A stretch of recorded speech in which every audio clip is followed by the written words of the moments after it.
الحمد لله رب العالمين.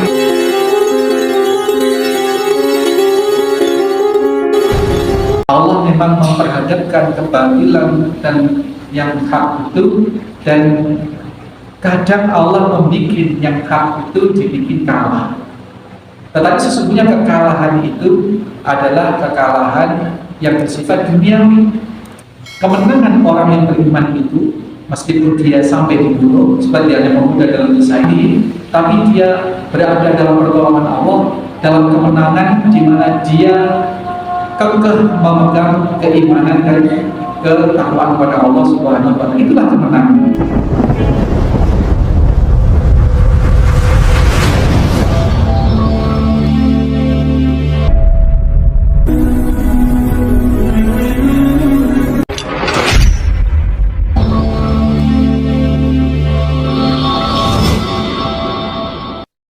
Bismillahirrahmanirrahim.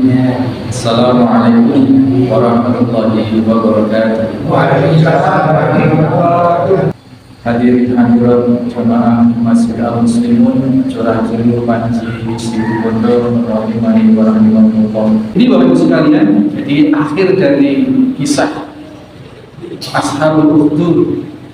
Dan ini oleh Allah Subhanahu wa taala, selain yang Nabi SAW ceritakan ini oleh Allah kemudian juga difirmankan di dalam surat Al-Buruj, binasalah orang-orang yang menginisiasi Ukhdud.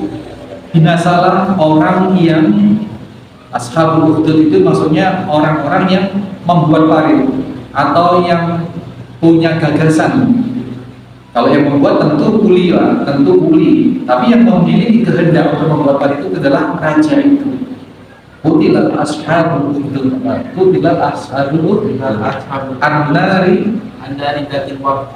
Kemudian di dalam parit itu dinyalakan api yang dari kayu bakar.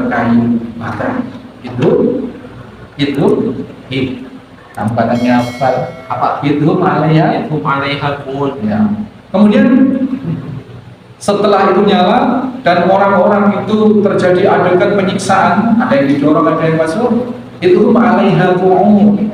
Si Ashabul Ukhdud tadi itu raja dan penggawa-penggawanya itu Pak dengan santainya duduk-duduk melihat adegan yang mengerikan itu dengan senang hati.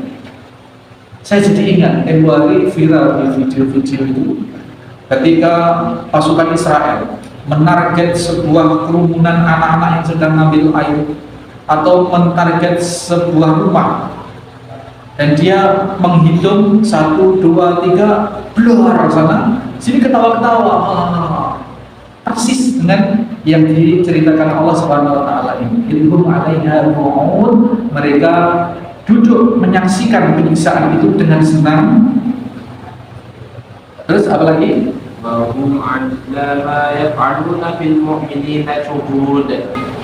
Kemudian dia orang-orang ini menyaksikan apa-apa yang telah dia perbuat, penyiksaan itu, penyiksaan yang dia lakukan itu. Wama apa kata? Akhirnya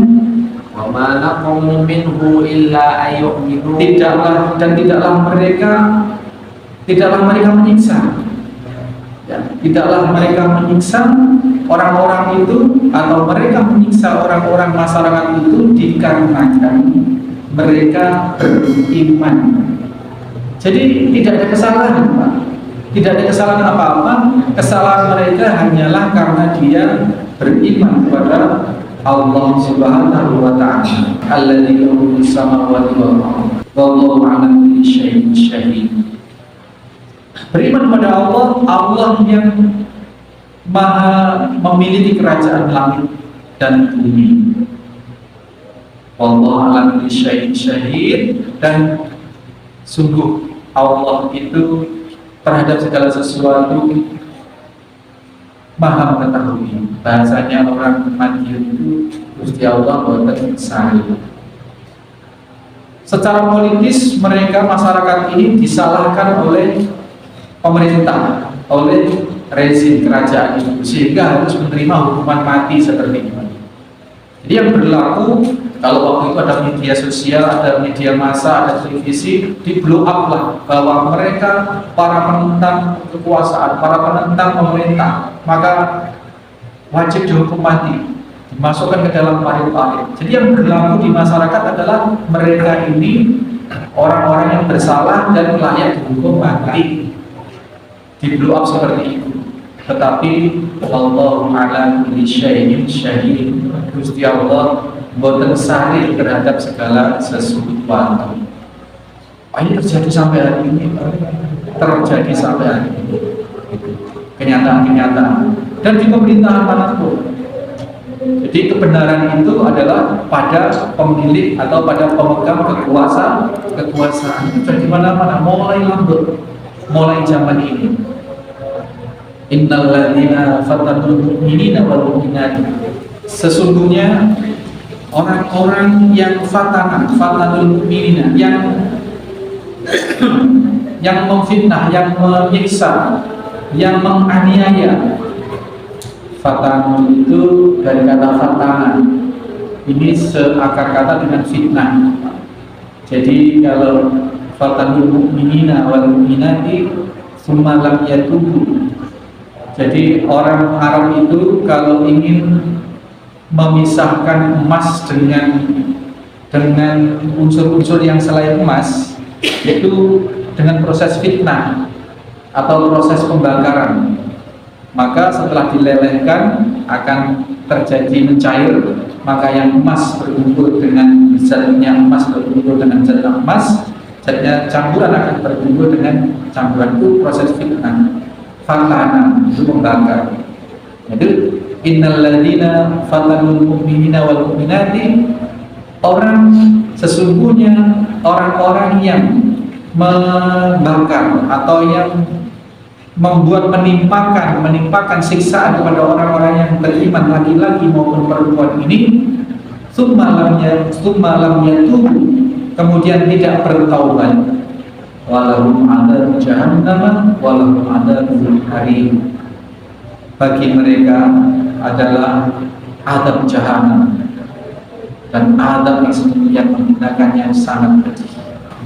Hasan al-Basri itu kemudian memberikan satu keterangan bahwasanya sedemikian pemurahnya Allah Subhanahu wa taala, orang-orang yang sudah nyata-nyata menyiksa, membinasakan atau menzalimi orang yang beriman, laki-laki maupun perempuan, innalladzina fatanul mu'minin, yang sudah nyata-nyata menghabisi nyawa orang-orang mukmin, laki-laki maupun perempuan, tsumma lam yatubu, kemudian tidak mau bertobat, maka kalau tidak mau bertobat, maka dia walahum adzabul jahannam walahum adzabul harim.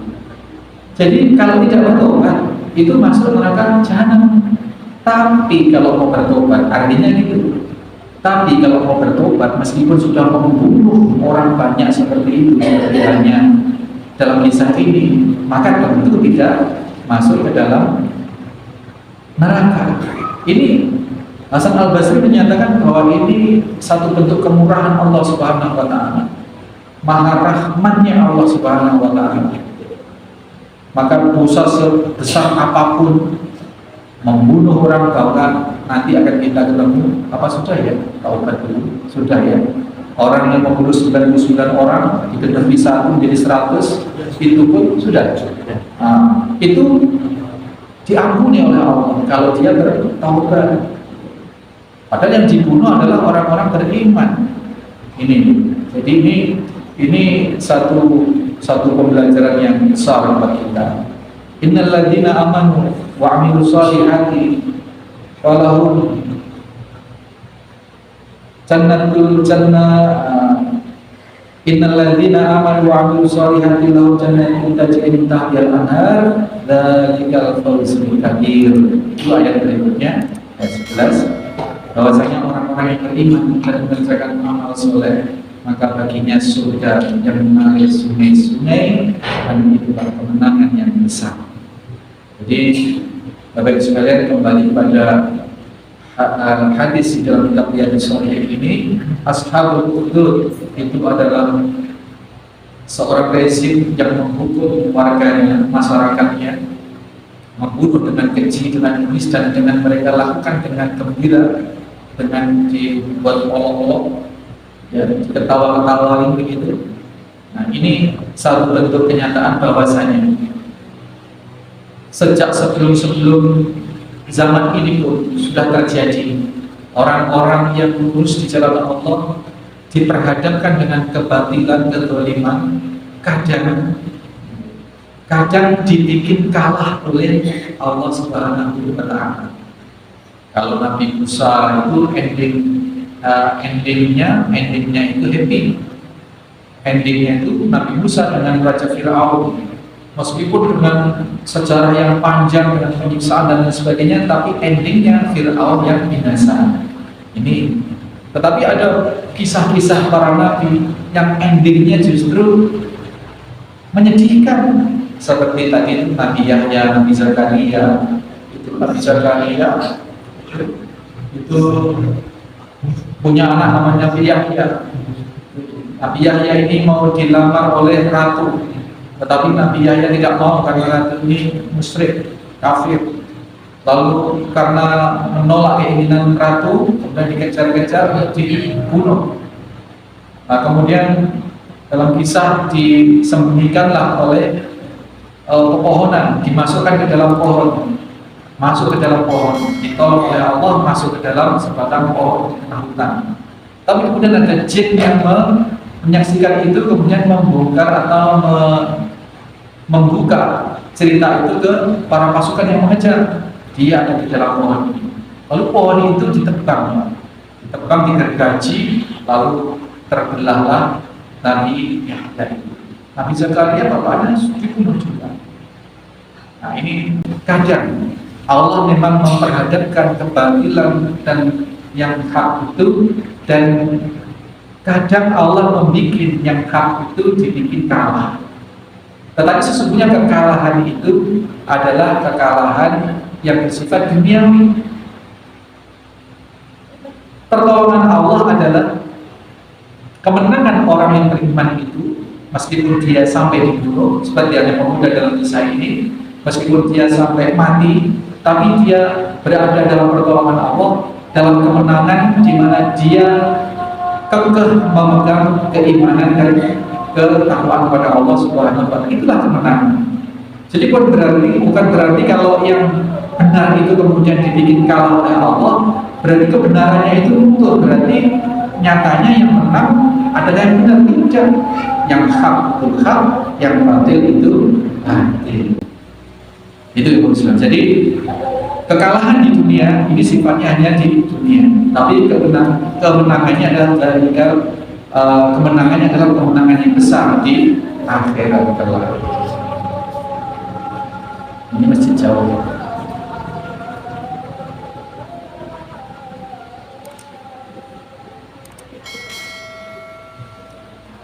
Bapak sekalian, di dalam Ibnu Ishaq menjelaskan bahwasannya kisah ini, sesungguhnya kisah ini terjadi 40 tahun sebelum kelahiran Nabi Sallallahu Alaihi Wasallam. Ini berada di kota Najran di Yaman. Di kota Najran di Yaman itu penduduknya masih Hiyun itu maksudnya orang-orang Kristen, orang-orang penganut Nabi Isa alaihissalam, tetapi yang masih murni. Orang-orang Nasrani, Masihiyun itu maksudnya pengikut Al-Masih. Nah, raja ini namanya adalah Raja Dzulnuwas. Raja Dzulnuwas ini di kerajaan di negeri Najran, Yaman. Kemudian masyarakat yang kemudian menganut agama Nabi Isa alaihissalam ini kemudian dibantai, dibunuh seperti ini. Nah, kemudian berita ini menyebar sampai ke Ethiopia. Dengar oleh Raja Najasyi di kerajaan Habasyah di Ethiopia. Kemudian karena merasa sama-sama memeluk agama Nabi Isa alaihissalam, Raja Najasyi ini tidak terima, kemudian menyerang Najran, menyerang Raja Dzulnuwas ini. Terjadilah pertempuran, kemudian Raja Dzulnuwas bisa ditaklukkan dan kerajaannya takluk di bawah kekuasaan Raja Najasyi atau Habasah itu dia. Maka sejak saat itu Yaman berada dalam penguasaan Habasyah, Raja Najasyi ini. Terus kemudian penyerangan tadi itu yang ditugaskan adalah seseorang panglima yang kelak akan menghancurkan Ka'bah, yakni Abroha. Jadi Abroha diangkat jadi gubernur di Najran, di Yaman itu. 40 tahun kemudian tidak tahu ceritanya berikut bagaimana, kemudian terjadilah penyerangan terhadap Ka'bah itu, dan akhirnya Raja Abroha binasa oleh kerikil-kerikil dari neraka yang dibawa oleh gunung api. Hari itulah Nabi Shallallahu Alaihi Wasallam lahir. Itu jadi rentetannya ke sana ternyata. Baik, sebelum yang masjid dekat ini ada, kita lanjutkan pertanyaan di Assalamualaikum warahmatullahi wabarakatuh. Sampai kapan puasa sunnah di bulan Sya'ban? Ibu sekalian, puasa sunnah di bulan-bulan haram, kecuali yang memang sudah ditentukan tanggalnya, seperti Haram gitu ya, seperti Sya'ban ini sesungguhnya tidak ada puasa khusus. Hanya saja Nabi Shallallahu Alaihi Wasallam menyarankan untuk memperbanyak puasa di bulan Sya'ban. Jadi Sya'ban itu sendiri tidak ada puasa khusus, hari Sya'ban itu tidak ada. Perbanyaklah puasa. Bahkan Rasulullah hampir puasa sebulan penuh hampir, tapi tidak sebulan penuh. Perbanyak puasa sunnah yang sudah ada, Senin, Kamis, Yaumul Bid, Daud. Perbanyak puasa itu. Jadi tidak ada batasan, Ibu, jadi tidak ada batasan untuk puasa Sya'ban. Demikian Ibu sekalian. Kita akhiri karena sudah ada sebenarnya keterangan-keterangan masih bisa kita kembangkan untuk kontekstualitas kehidupan kekinian kita, tapi cukup sampai di sini. Nanti akan kita sambung lagi keterangan demi keterangan dalam hadis yang berikutnya. Kita akhiri subhanallah wa bihamdika asyhadu an la ilaha illa anta astaghfiruka wa atubu ilaik. Assalamualaikum warahmatullahi wabarakatuh.